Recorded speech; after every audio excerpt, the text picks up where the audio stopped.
여러분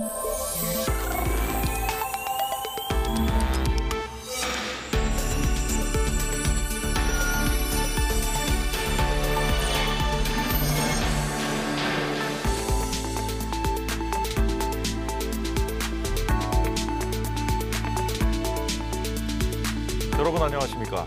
한덕수 대통령 권한대행이 내란 혐의 특검법 등을 오늘 국무회의에 상정하지 않자 더불어민주당이 예고했던 대로 한 권한대행에 대한 탄핵 절차를 즉시 시작하겠다고 밝혔습니다. 혼돈의 전국 상황, 오늘도 양당 입장 대변하는 두 분과 짚어보겠습니다. 어서 오십시오. 반갑습니다.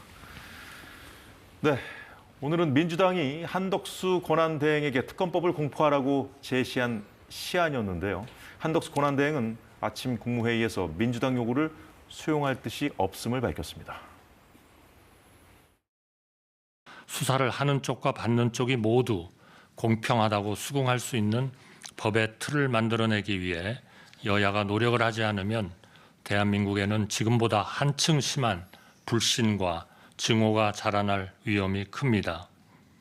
저는 감히 우원식 국회의장님을 중심으로 우리 국회가 헌법과 법률에 부합하는 해법을 마련해 주실 것을 간절히 기대하고 있으며 또 그렇게 해 주실 거라고 굳게 믿고 있습니다. 네, 김민수 대변인께 먼저 여쭤보죠. 일단 내란 특검법 관련해 가지고요. 한덕수 권한대행 그 입장으로만 본다면 일단 양쪽 다 공평하다고 수긍할 수 있는 내용이 아니라는 것과 그리고 또 두 번째는 헌법과 법률에 부합하지 않는다는 건데 어떤 부분을 지적한 겁니까? 정확하게 얘기하면 지금 민주당 같은 경우가 지금 이제 특검의 임명 자체를 지금 이제 민주당이 독식하겠다라는 거거든요. 그거는 이제 수사 방향 자체를 민주당이 원하는 대로 끌고 가겠다 하는 것이 첫 번째일 것이고요. 그리고 두 번째는 특검이라는 것이 지금 예외성과 보충성의 원칙이 작동될 때 원래는 취하게끔 돼 있습니다. 근데 지금 수사기관들이 내란 특검이다가 아니라 벌써 대통령을 내란 혐의자로 마치 확정지어 놓고 경쟁적인 수사를 하고 있는데 그렇다라고 하면 민주당은 지금 현재 수사기관들의 이 수사에 대해서 믿지 못하겠다, 불신뢰를 표하고 있는 것이냐, 이러한 관점에서 볼 수 있을 것이고 또 하나 나머지 부분은요, 민주당의 속내라고 봐요, 저는. 그러니까 민주당이 지금 이제 현재도 마찬가지입니다. 대통령의 계엄 사태 이후에 지속적으로 모든 수사의 하나하나 내용들이 사실 확인이 안 된 것들이 계속 언론을 통해서 계속 나오고 있거든요. 수사 기관들을 통해서 계속 나오고 있습니다. 그런데 결국은 민주당이 특검을 주장하고 있는 이유는 특검을 통해서 어떠한 수사를 통해 유죄 입증을 끌어내겠다라는 것보다 지금 하루하루를 이렇게 특검 전국, 탄핵 전국으로 이슈화시키고 여론몰이하겠다라는 거거든요. 근데 이러한 것들을 완벽하게 알고 있는 상태에서 민주당의 요구를 받아줄 리가 전혀 없는 것이다 하는 점에서 그렇다라고 하겠습니다. 그리고 조금 더 추가적으로 좀 설명드린다라고 하면 지금 민주당 입장에서는 계속해서 권한대행의 권한 행사를 소극적이어야 된다라고 하고 있는 것이거든요. 근데 지금 권한대행 같은 경우에는 이때까지 제2요구권을 이렇게 발동하는 것 자체가 소극적 권한대행으로 볼 수 있다. 이때까지 민주당이 계속해서 행정부나 국민들이 부담스러울 만한 입법들을 해왔고 그때마다 윤석열 대통령은 제2요구권을 발동해 왔는데 이런 관점에서 본다라고 하면 현상 유지적이라고 하면 결국에는 지속적으로 제2요구권을 발동하는 것에 있을 것이다라는 설명도 좀 덧붙여 드리고 싶습니다. 네, 지금 언론 보도에 따르면 국민의힘에서 거부권을 공식 건의해야 한다는 그런 기류가 형성되고 있다 이런 얘기 들리는데 아마도 이제 김민수 전 대변인과 같은 논리를 좀 적용해서 그렇게 건의하려고 하는 것이 아닌가 싶은데요. 자, 조기현 변호사님 말씀 들어보겠습니다. 거부권 공식 건의 얘기가 나오는 거 보니까 12월 3일 비상계엄 내란 사태에도 불구하고 국민의힘이나 지금 한덕수 권한대행 또 정부 전체의 분위기는 윤석열 대통령의 시즌2 그 이상도 이하도 아니다 이렇게 평가할 수밖에 없습니다. 특검을 갈 수밖에 없는 것은 다 이미 알지만 수사기관들이 경쟁적으로 수사 개시를 했지만 수사권 문제 또 기소 단계에서 기소권 문제 그 과정에서 발생할 수 있는 공판 과정에서 증거 능력 문제 여러 가지가 지금 발생되고 있어서 결국 이 문제를 일거에 해소하기 위해서는 특검이 수사를 인계해서 진행하고 그리고 기소를 하고 또 기소 유지를 해서 그렇게 진행을 해야만이 지금 내란 수사에 대해서 완결성이 생긴다는 겁니다. 이 부분 때문에 특검을 통해 갈 수밖에 없다는 거고요. 특검의 위헌성을 얘기하면서 또 거부권을 주장하고 있는데 특검 임명 추천권의 야권 추천 몫에 대한 위헌 여부의 판단은 이미 이 국정농단 특검 때 헌법재판소가 결정을 내린 바 있습니다. 그리고 국정농단 특검, 또 드루킹 특검, 또 이명박 대통령 사저특검에서도 야권 추천으로 진행이 됐고 이게 헌법상 문제가 없다는 게 확인된 내용입니다. 그 핵심적인 이유는 뭐냐면 이 권력기관, 대통령이라든가 이 권력의 핵심부를 향한 이 수사 대상인 사건의 경우에는 여당이 추천하는 경우에 정치적 이해관계를 같이 하기 때문에 이해 충돌의 문제가 생길 수 있다. 그래서 야권 추천으로 가도 객관성이나 공정성에 문제가 없다는 거고요. 결국에 야권 추천을 해도 대통령이 결국 임명하기 때문에 상권 분립의 원칙에 반하지 않는다는 거고 특검 추천권 외에도 이 특검 수사와 기소의 객관성과 공정성을 유지할 만한 내용들이 특검 법안에 다 담겨 있기 때문에 헌법에 위반되지 않는다는 겁니다. 이 논의는 더 이상 재론할 필요도 없이 확인돼 있고 확정돼 있는 결정의 내용이 있음에도 불구하고 어떻게든 이번 내란 사건의 수사를 지연하고 또 수사상에 생긴 혼선을 혹시나 이후에 공판 과정에서 윤석열 대통령 관련 수사에서 다른 기회를 찾아보기 위해서 이런 목적으로 특검에 대한 거부권 행사를 국민의힘에서 주장하고 있고 한덕수 총리 역시 그 입장에 동조하고 있는 것으로 보이는데 결국 이런 지금의 상황은 내란으로 촉발된 국민의 불안과 이 걱정, 대외적 불확실성을 시급히 해소하라는 국민적 요구와 전혀 배치되는 것이기 때문에 이게 평시와 같이 여야 간의 입장 차이 문제를 조율하지 않으면 통과할 수 없다는 논리는 국민들이 전혀 수용할 수 없는 것이라는 점을 강조해서 말씀드립니다. 예, 지금 화면 화단에 방금 전까지 나왔었죠. 한덕수 권한대행 탄핵안을 민주당이 의원총회를 통해서 오늘 발의하기로 최종적으로 이제 입장을 정리했습니다.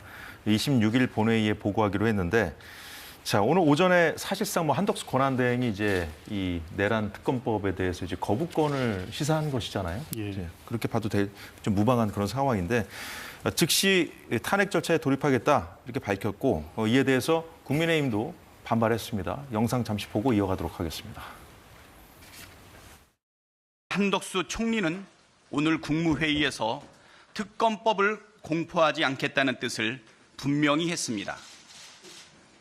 특검 추진과 임명을 두고 여야가 타협안을 토론하고 협상하는 것부터 시작해야 한다고 말하는데 내란 수사가 어떻게 타협의 대상이 될 수 있습니까? 한덕수 총리의 말은 시간을 지연해 내란을 지속시키겠다는 것 외에 달리 해석할 길이 없습니다. 민주당은 내란 대행 한덕수 총리에 대한 탄핵 절차를 바로 개시하겠습니다. 마치 이틀 안에 돈을 입금시키지 않으면 보복하겠다고 협박하는 조건과 다름없는 행태입니다. 민주당이 권한대행을 이토록 압박하는 이유는 이재명 대표의 사법 리스크가 더 커지기 전에, 본격화되기 이전에 조기 대선을 실시하겠다는 목적입니다. 골드버그 대사는 한덕수 권한대행과 한국 정부가 앞으로도 우선적으로 추진하게 될 것이라고 말했습니다. 무슨 뜻이겠습니까? 현재 미국 정부가 한미동맹 외교 파트너로서 한덕수 권한대행 체제를 인정하고 있다는 것입니다. 탄핵 소추를 강행한다면 이는 민주당의 당리 당략을 위해 한미동맹의 근간을 무너뜨리겠다는 뜻입니다. 민주당은 한덕수 권한대행 탄핵의 국가적 후폭풍을 직시해야 합니다.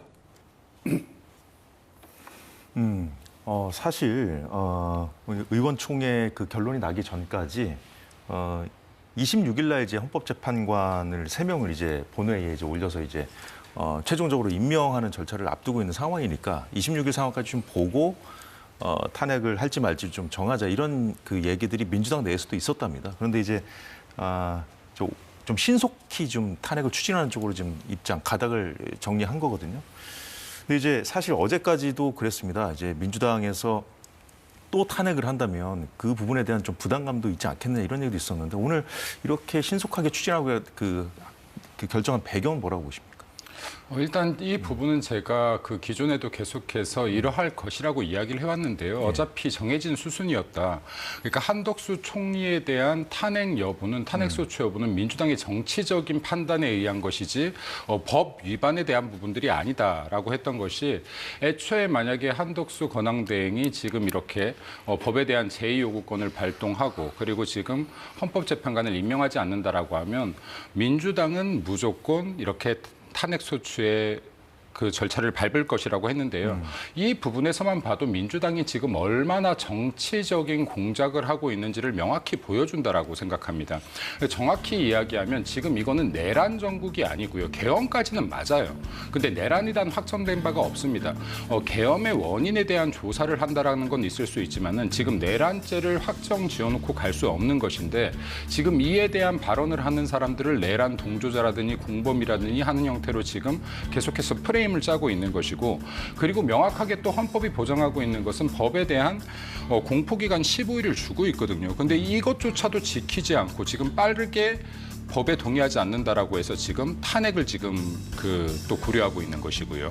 그럼 이건 어디까지나 민주당이 정치적 공세로서 이번 계엄을 활용하고 있는 것으로뿐이 볼 수가 없다라고 판단되어지는 부분이라고 생각합니다. 그리고 지금 실제로 대통령의 탄핵 소추에 대한 결의 요건이 지금 다른 국무위원들보다 가중되어 있지 않습니까? 3분의 2 제적 인원의 3분의 2로 되어 있는 이유는 지금 대통령의 직무 안정성이 그만큼 중요하기 때문이다라는 부분 때문이잖아요. 그럼 지금 마찬가지로 한덕수 국무총리 권한대행도 지금 대통령으로서의 임무를 하고 있는 것이기 때문에 이 탄핵 소추에 대한 이야기가 이렇게 가볍게 나와서는 아니 될지언데 지금 입맛에 따라 아전인수식 해석을 해서 탄핵을 할 수도 안 할 수도 있다라고 지금 민주당이 완전히 헌법을 유린하는 형태를 보여주고 있다라고 저는 판단됩니다. 네. 오히려 뭐 민주당이 헌법을 유린하고 있다 이렇게 비판하셨는데 조기현 변호사님 말씀 들어볼게요. 윤석열 대통령 탄핵 소추안이 국회에서 의결된 지 열흘이 지났습니다. 지금 한덕수 권한대행 임무가 시작한 지도 열흘이 된 거죠. 권한대행이 요구했던 것은 다른 게 없습니다. 한덕수 권한대행이 오랜 행정 경력이 있으니까 뭐 능력과 또 이 뭐 하자가 뭐 없기 때문에 출중해서 그분을 권한대행으로 직을 그냥 유지하게 한 게 아닙니다. 일단 이 내란 사태로 초래된 이 국정 혼란을 신속하게 수습하기 위해서는 한덕수 총리 역시 이번 비상계엄 내란 사태 국무회의에 직접 관여했고 이것을 방조했다는 책임이 있음에도 불구하고 전체 국민을 이익을 위해서 어떤 것이 일단 현명한 판단이냐에 그래서 어쩔 수 없이 이제 했던 건데 열흘간의 상황을 보면 이 내란 정국을 수습하고 신속하게 탄핵 절차를 진행하고 또 이런 불확실성을 해소해야 될 역할을 해야 될 한덕수 총리가 전혀 이제 그런 역할을 하지 않고 있는 겁니다. 대외적으로 마치 평상시에 어떤 대통령의 직무를 수행하면 하고 그것이 문제가 없는 것처럼 입장을 취하면서 실제 이 헌법재판관 임명에 대한 공백의 해소라든가 수사 절차의 신속한 진행을 위한 상설특검의 임명 요구 그리고 김건희 여사 특검 또 내란 특검법의 처리에 대해서 전혀 적극적인 의지를 보이지 않고 있습니다. 이번에 특검법, 2개 특검법의 처리 지연 또 거부로 인해서 바로 즉시 탄핵 절차에 착수하는 것으로 입장을 보였는데 더 중요한 거는 3인의 헌법재판관 임명에 대해서도 계속 시간을 지연하면서 오늘 나오는 입장은 부정적인 입장을 표하고 있는 겁니다. 오후에 이재명 대표도 입장을 냈는데 국헌 문란 행위로 규정을 했더라고요. 지금의 행위, 왜냐하면 민주당 권한대행에 대해서 그렇습니다. 민주당의 지금 입장은 12월 3일 시작된 내란이 종료되지 않았다 이렇게 보는 겁니다. 어제 오늘 나오는 기사를 보십시오. 12월 13일에 공수 1여단 그러니까 이번에 국회에 투입됐던 계엄군이 한국은행 강남 본부에 보안 점검을 이유로 군대를 보내겠다는 공문을 보낸 사실이 확인됐습니다. 이미 물론 아직 그때까지는 탄핵 소추가 의결되지는 않았는데 만약 14일 날 의결되지 않았을 경우에 다음 시나리오가 있는 게 아니냐는 그런 불안과 위험이 제기됐죠. 그리고 또 오늘 박선원 의원이 밝힌 바에 의하면 이 입수된 정보에 의하면 그때 소집됐던 정보 요원들이 아직 임무 해제 명령을 받지 않고 그때 반출된 무기들도 아직 돌아오지 않았다는 겁니다. 이들이 지금 어디서 뭘 하는지 이런 부분에 대해서 확인되지 않고 있고 이 관련된 정보들이 계속 민주당에 들어오고 있습니다. 탄핵 소추가 의결됐다는 것은 딱 한 고비만 넘긴 겁니다. 그걸로 해서 지금 한국의 어떤 대외적 불확실성이 완전히 해소됐다고 보이지 않는 상황에서 여러 가지 불안 요소가 계속되고 있는 상황임에도 불구하고 한덕수 권한대행이 이런 문제의 우선적 처리를 하지 않고 오히려 이제 절차를 지연시키는데 동조하고 있는 것은 이 어떻게 뭐 국헌문란 형법에 그 정한 국헌문란에 해당할 정도의 중대한 헌법 위반이라는 점을 강조한 겁니다. 네, 짧게. 만약에 지금 그 국무총리의 행위가 국헌문란이라고 한다 그러면 사실 민주당의 행위야말로 국헌문란에 완벽하게 일치한다라고 할 수 있을 것 같아요. 왜냐하면 지금 한덕수 국무총리에게 권한대행을 맡긴 것은 권한대행을 맡길 수 있는 자격이 있다라고 판단해서 맡긴 거 아니겠습니까?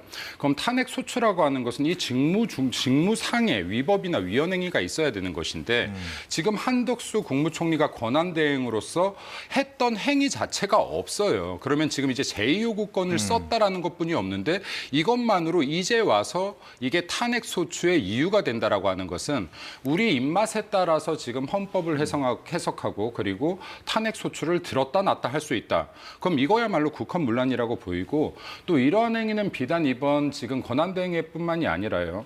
지금 현재 7건의 탄핵 심판이 이루어지고 있는데 이거 35년 동안에요. 대한민국에서 총 7건인데 올 한 해만 7건이에요.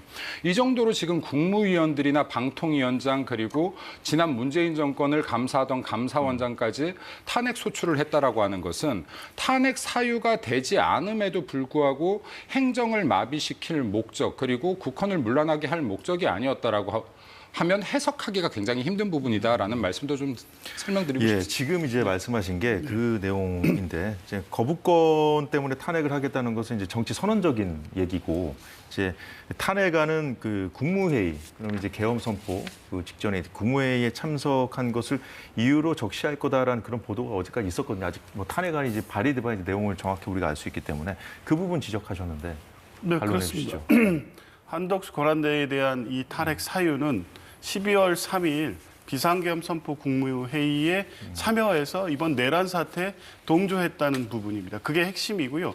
그 이후에 권한대행으로서 한 행위 여부에 대한 위법 여부까지는 포함될지를 최종적으로 지금 검토하고 있는 단계입니다.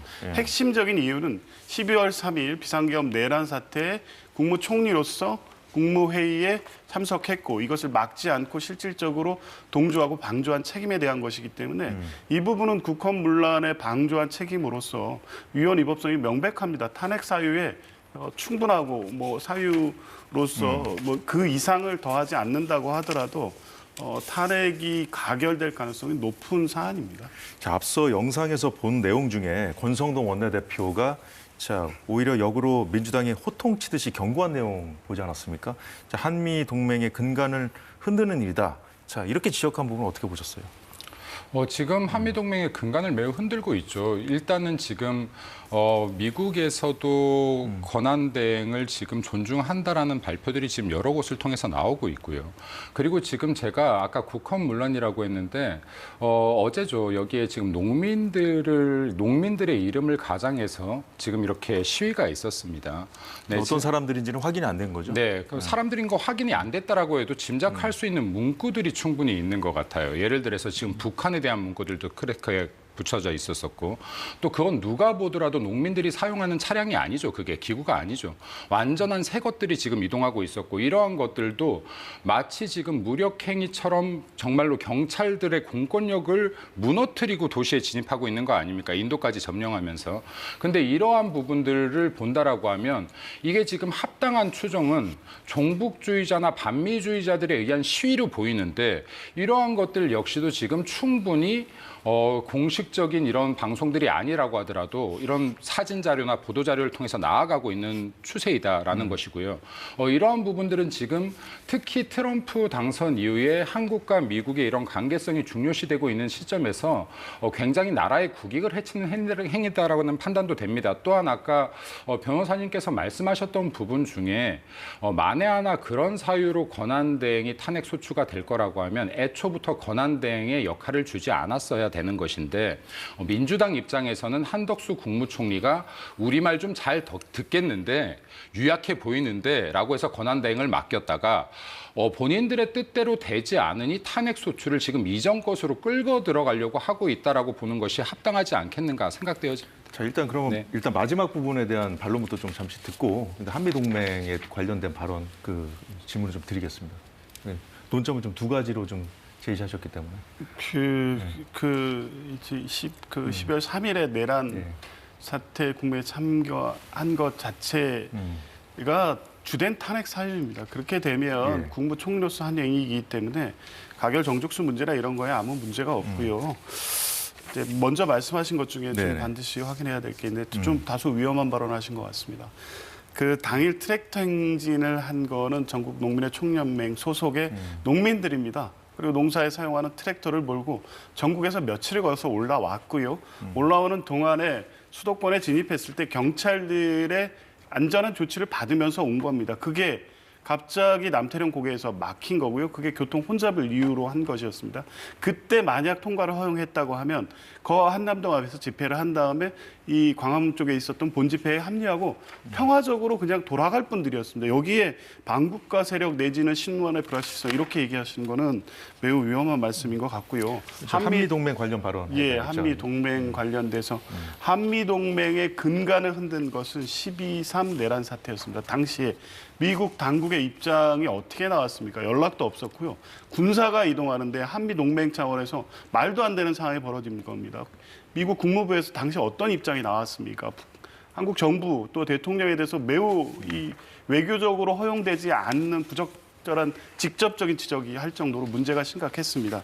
그 이후에 한미 동맹에 대해서 한덕수 총리를 언급하는 것은 한덕수 총리가 대통령 권한대행으로서 한미 동맹 체제를 잘 유지해간다 이런 차원이 아니라 한국 민주주의가 헌법과 법적 질서와 체계에 의해서 이 비상계엄 내란 사태를 수습하고 있다는 이 자체에 대한 신뢰지 한덕수 개인에 대한 신뢰가 아닙니다. 한덕수 총리가 만약 이 내란을 실질적으로 동조하고 이 사태 수습에 제대로 나서지 않는다고 하면 오히려 대외적 불확실성이 계속될 거고 미국 정부로서도 이러한 한국의 불확실한 정치 상황을 지지할 리가 없습니다. 이것을 착각하면 안 됩니다. 한덕수 권한 대행에 대한 지지, 그게 한미 동맹의 유일한 어떤 미국의 선택이다.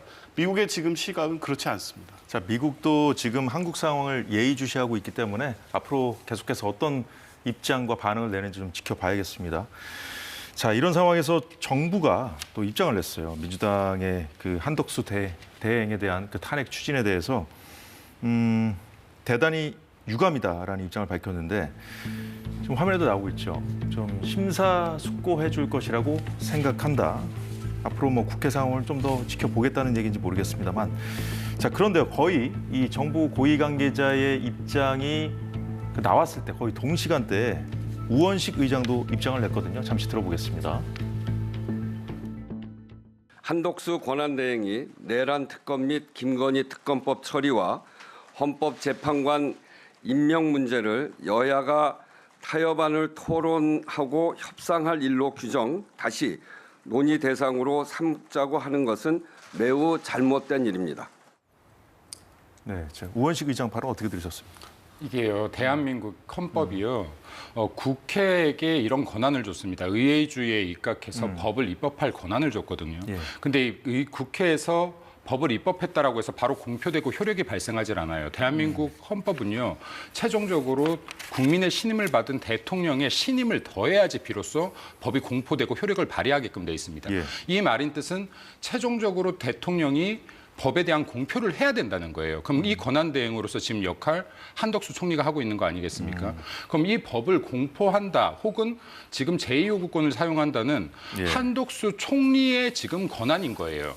근데 이것을 지금 마치 민주당에서 우리의 권한인 것처럼 우리 말대로 하면 넌 탄핵이야. 우리 말을 따라야 너 탄핵시키지 않겠어 하는 것은 이것은 지금 명확하게 행정부를 지금 겁박하는 일이라고 봐야지 맞을 것이고요.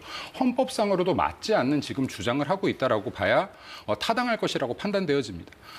그리고 더해서 하나만 더 말씀드린다면 민주당에서 지금 계속해서 이미 시기가 지난 본인들이 권한대행으로서 역할을 인정한 시점 이전으로 돌려서 계속해서 내란죄가 있다라고 지금 끌고 가고 있는 것은 결국에는 권한대행도 제적의원 3분의 2의 동의가 필요하기 때문에 탄핵소추에 이 부분을 회피하려는 정도의 꼼수로뿐이 보이지 않습니다. 탄핵안 가결 정족수 문제는 네, 좀 그렇습니다. 얘기해 보기로 하고요. 자, 우원식 의장의 발언 어떻게 들으셨는지 조기현 변호사. 뭐 지극히 타당한 지적이라고 봅니다. 이 법안들 또 헌법재판관 임명안에 대해서도 국회에서 이미 국회의장 주재로 통과된 내용들입니다. 그 과정에서 여당 국민의힘의 이견은 있었습니다만 더 이상 협의하고 합의할 내용이 없습니다. 입장차는 분명하고 그게 위헌인지 그 특검법의 위헌성에 대해서 이미 꽤 오랫동안 다퉈온 문제이기 때문에 그 과정을 터져서 국회가 본회의에서 통과시킨 법률 아니면 이 법률안 자체가 위헌 위법에 대해서 오래 검토할 이유도 없습니다. 바로 공표했어도 될 문제인데 이걸 공표하지 않고 그 공을 다시 국회로 넘긴다? 앞뒤가 맞지 않죠. 국회에서 충분한 논의가 있었습니다. 반대하는 국민의힘의 입장이 있을 뿐입니다. 그렇다면 한덕수 총리는 권한대행이 행사할 수 있는 범위 내에서 판단하면 됩니다. 거부권 행사를 윤석열 대통령이 헌정사상 최다로 25개 반 태자에 가까운 25개 법안을 일상적으로 행사하다 보니까 권한대행도 뭐 마땅히 해도 되는 것처럼 이해하는데 전혀 그렇지 않습니다. 특히 거부권 행사의 경우에는 본인과 관련된 수사라든가 이런 부분에 대해서는 이해 충돌적 요소가 있기 때문에 대통령도 거부권 행사가 제한돼야 된다는 게 헌법 논리입니다. 한덕수 총리 본인도 이번 특검 수사의 수사 대상입니다. 본인이 거부권 행사하는 것은 본인 수사에 대한 거부와 다름없기 때문에 거부권 행사가 안 되는 겁니다. 그럼에도 불구하고 거부한다는 건 본인 수사 피해겠다는 것과 다름이 없고요. 헌법재판관 임명도 마찬가지입니다. 법률에 대한 거부권 행사하면서 재판관 임명권은 또 권한대행이 행사하기에 적절하지 않다고 회피합니다. 그러니까 결론은 하나입니다. 지금 윤석열 대통령이 12월 3일에 한 비상계엄과 내란 사태 파장을 정부나 여당의 최소한으로 시키기 위해서 계속 시간을 끌면서 어떤 국면을 전환을 꾀하겠다는 의도 외에 아무것도 없기 때문에 이런 상황을 방치하는 것은 국민의 불안감 또 대외 신인도 이 각국에서 보는 한국의 어떤 불안전성에 대한 이 위험성을 시급히 해소하는 요구를 전혀 하지 않고 있기 때문에 탄핵이 불가피한 상황에 이르렀다는 겁니다. 예, 자 어찌됐든 간에 한덕수 권한대행 탄핵소추안 국회 본회의에 올라가는 것은 뭐 이제 시간 문제로 보입니다.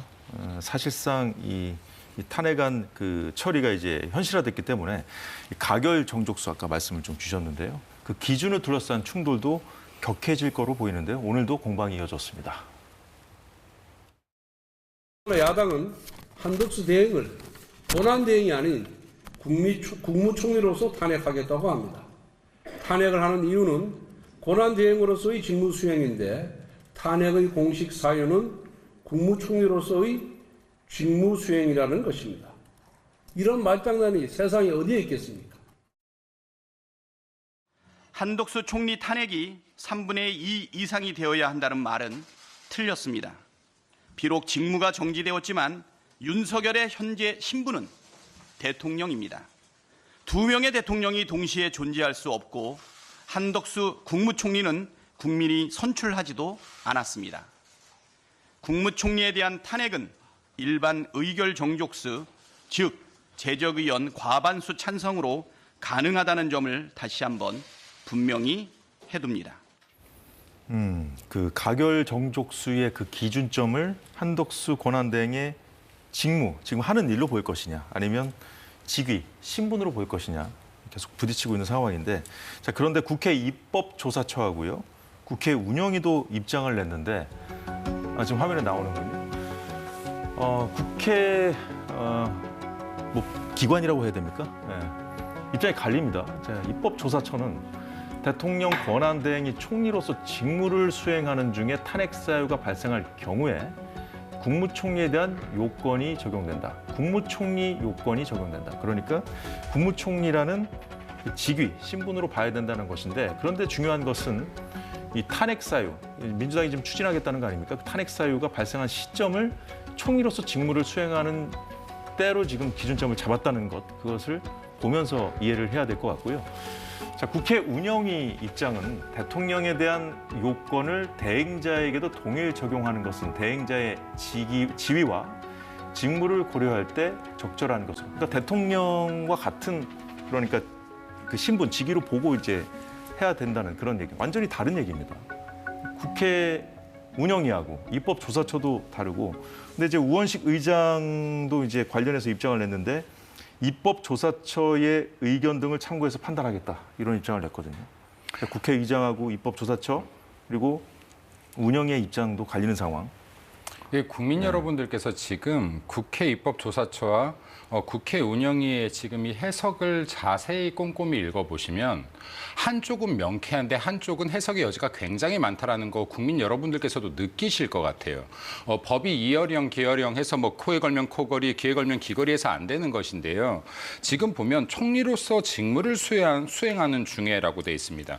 지금 이게 권한대행이 총리로서의 직무를 수행하는 것인지 대통령으로서 직무를 수행하는 것인지 이 한 줄로만도 해석의 여지가 너무나 많다라고 판단되어지고요. 그리고 지금 민주당의 논리대로라고 하면 대통령이 비록 탄핵 소추 당해 있는 상태이나 대통령의 지위가 있기 때문에 권한대행은 총리이다라는 거거든요. 그런 지적도 논리적이지 않습니까? 네, 그러면요 이게 민주당이 일관됐어야 되는데 예를 들어서 지금 이진숙 방통위원장을 탄핵 소추한 뒤에요. 원칙적으로는 방통위 부위원장은 탄핵 소추가 불가합니다. 근데 그때 민주당에서 했던 말은 무엇이냐? 방통위 부위원장이 지금 이진숙 위원장의 직무를 대행하고 있기 때문에 방통위원장으로 볼 수 있다라고 해서 탄핵소추 진행하지 않았습니까?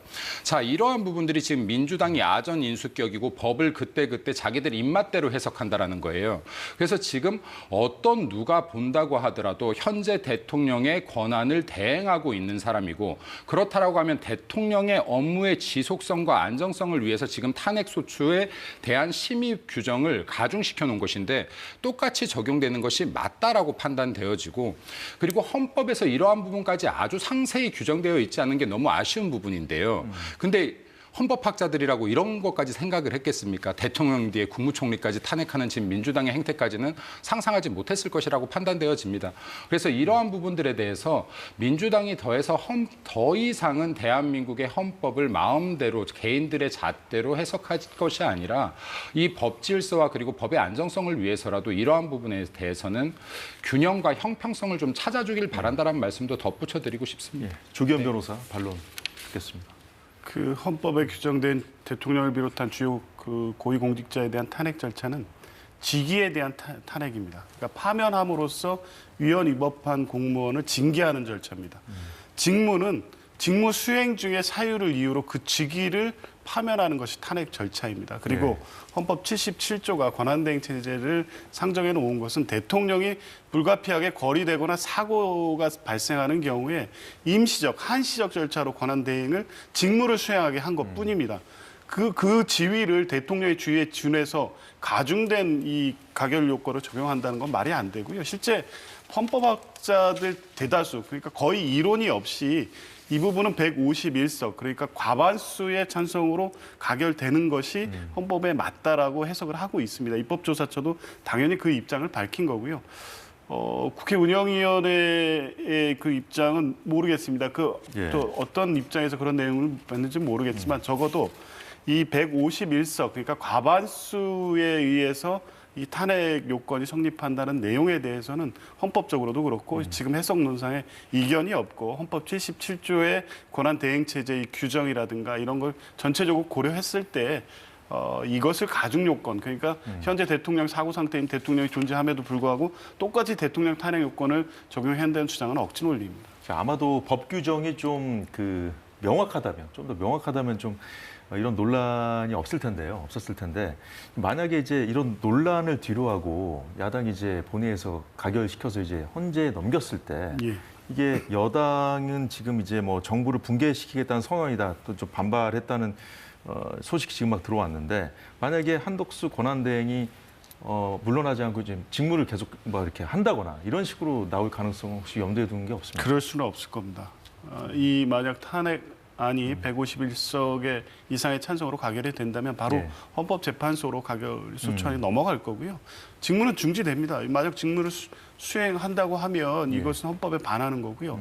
이것에 대한 판단을 헌법재판소가 할 것입니다. 그러니까 대통령 권한대행에 대한 탄핵안의 예. 가결 요건에 대한 심리부터 헌법재판소가 판단합니다. 그러니까 결국 이 권한대행은 어쩔 수 없지만 예. 불가피하게 권한대행으로 갈 수밖에 없고 현재 순위상 최상무 부총리가 대통령 권한대행을 하는 순서대로 갈 수밖에 없습니다. 만약 여기서 예. 한덕수 권한대행이 이 자율체 유법성을 주장한다고 이러면 그것은 헌법 체계 자체를 부인하면서 실제 인정될 수 없고 논란의 소지는 있지만 그런 주장을 하면서 본인이 권한대행을 주장한다는 것은 성립될 수도 없고요. 아마 그렇게까지 하지는 않을 거로 봅니다. 뭐 가정된 상황을 전제로 해서 여쭤본 거니까요. 근데 여튼 그 가결 정족수 논란까지도 이제 헌재로 판단을 넘기는 거란 말씀인 예, 거네요, 그렇습니다. 그죠? 지금 사실 이게 국회 입법조사처 같은 경우 2016년에도 지금 이와 같은 부분에 대한 지금 규정을 내리고 있는 부분이 있는데요. 권한대행은 200석이 필요하다라는 취지의 내용들이 있습니다, 분명히. 그리고 지금 이 부분이 다툼의 여지가 있다라고 하면 150석으로 탄핵 소추가 무조건 된다고 볼 수 없을 것이고, 예를 들어 만약에 한덕수 권한대행이 계속해서 임무를 본다라고 했을 때 누가 끌어내릴 수 있는지, 강제할 수 있는지, 당장의 그 부분에 대해서도 따져보기 전까지는 강제할 규정이 없다라고 판단되어집니다. 예. 저희가 뭐 시간 관계상 바로 이걸 좀 한번 좀 여쭤보고 다음 소식으로 넘어가도록 하겠습니다. 이제 윤석열 대통령 측 오늘 입장이 나왔거든요. 근데 이제 그 얘기가 어제 내놓은 입장은 크게 다르진 않습니다.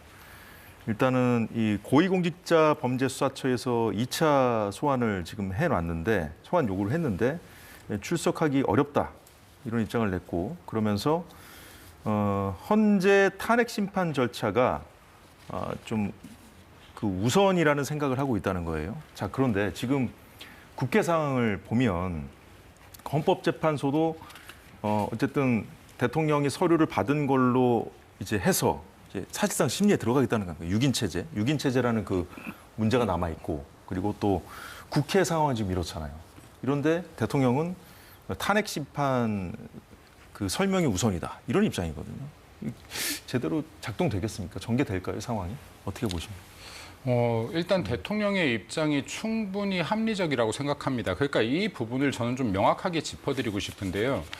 지금 사실이 명확한 것은 계엄을 했다와요. 계엄을 해제했다 뿐이 없습니다. 내란죄다, 외환죄다, 민주당이 지금 일방적으로 주장하고 있는 것들은 어떤 하나도 지금 사실이 아니다. 사실로 확정되지 않았다라는 게 팩트이고요.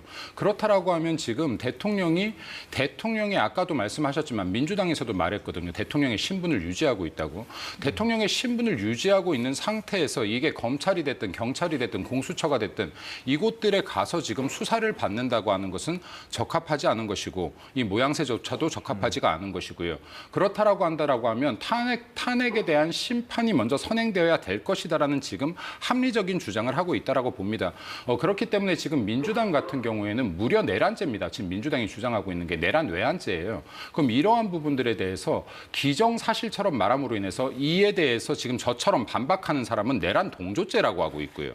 예, 지금 국민들의 발언까지도 지금 다 묻겠다는 거거든요. 그러면 표현의 자유조차도 다 묻겠다는 거예요. 이런 식의 지금 압박과 겁박을 해서는 안 되는 것이고, 본인들 역시도 지금 국회의원이고 그리고 입법기관이라고 한다 그러면 법의 절차에 맞게 진행 경과를 지켜보는 것이 마땅하다 할 것입니다. 네. 예. 탄핵 심판이 우선돼야 된다는 대통령의 입장도 일종의 전략일 텐데요. 조기현 변호사. 지금 윤석열 대통령 측이 의도하는 대로 갈 수도 없고요. 가서도 안 됩니다. 수사와 탄핵 절차를 대통령이 선택해서 갈 수 있는 문제가 아닙니다. 특히 내란죄 관련 수사는 이게 민주당이 주장하는 내란죄가 아니잖아요. 이미 검찰, 국수본, 공수처가 내란죄로 주요 임무 종사자들을 구속했고요. 이제 이미 기소되는 분들도 곧 나옵니다.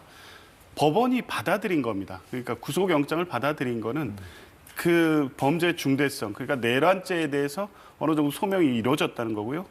그에 비해서 증거인멸 도주 우려가 있다는 게 다 인정된 겁니다.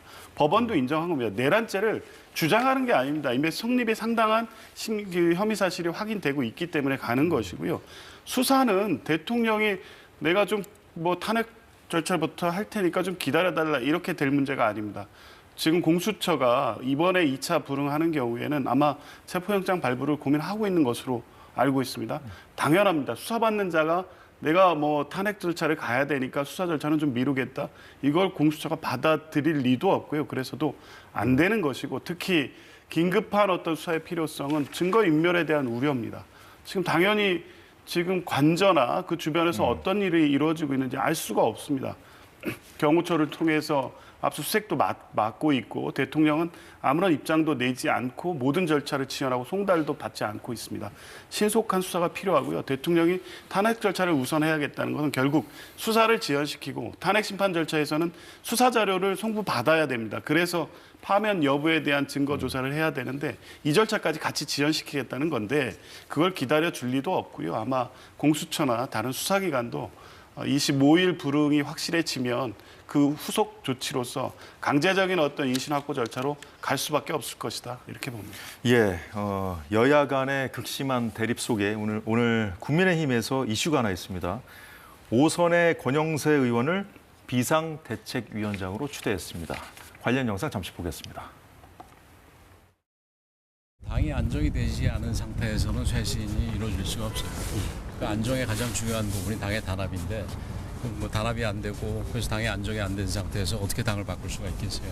고민을 해야죠. 이제 고민 좀 해봅시다 지금. 친윤 색깔이 그래도 그나마 옅은 분이고요.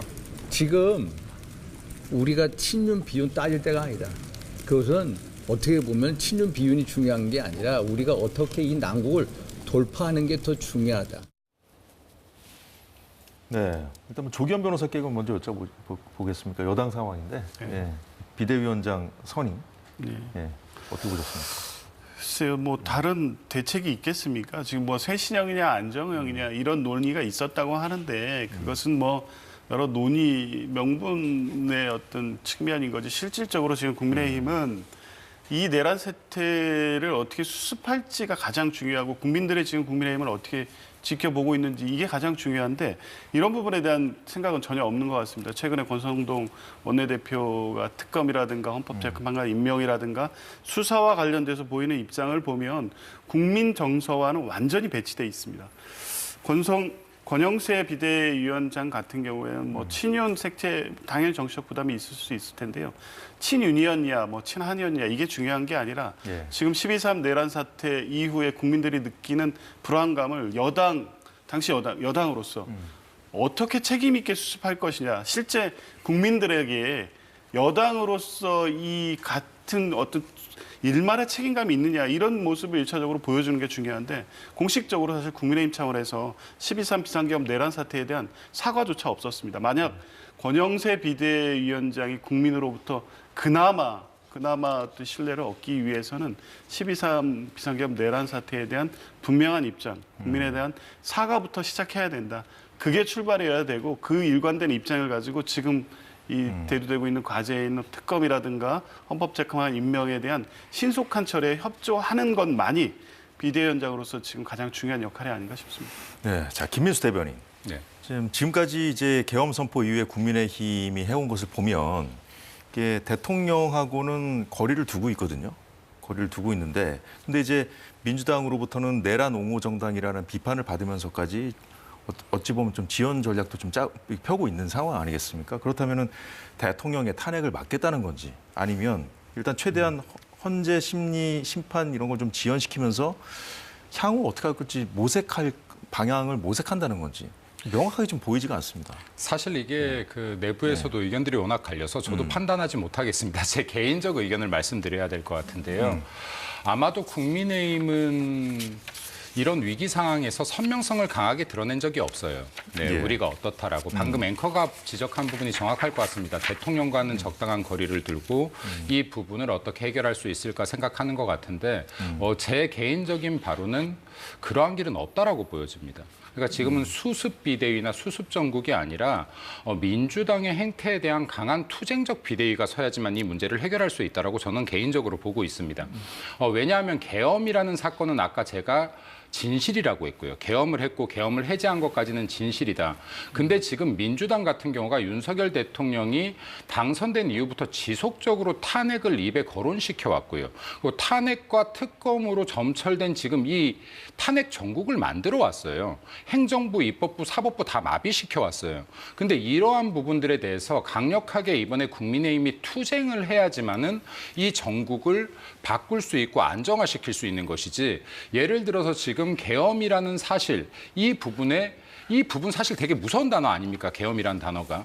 이 단어 하나 때문에 다른 실체적 진실들에 대해서 말하는 것조차도 용기를 잃는다라고 하면 정말로 민주당의 정권을 내주게 될 것이고, 이거야말로 역사에 죄를 짓는 한 편이 될 수 있다라고 전 말씀드리고 싶습니다. 네, 지금 뭐 대치 상황을 보면은 그 성탄절인 내일도 전국이 긴박하게 돌아갈 수밖에 없겠네요. 오늘 정치권 소식은 여기까지 보겠습니다. 두 분 수고하셨습니다.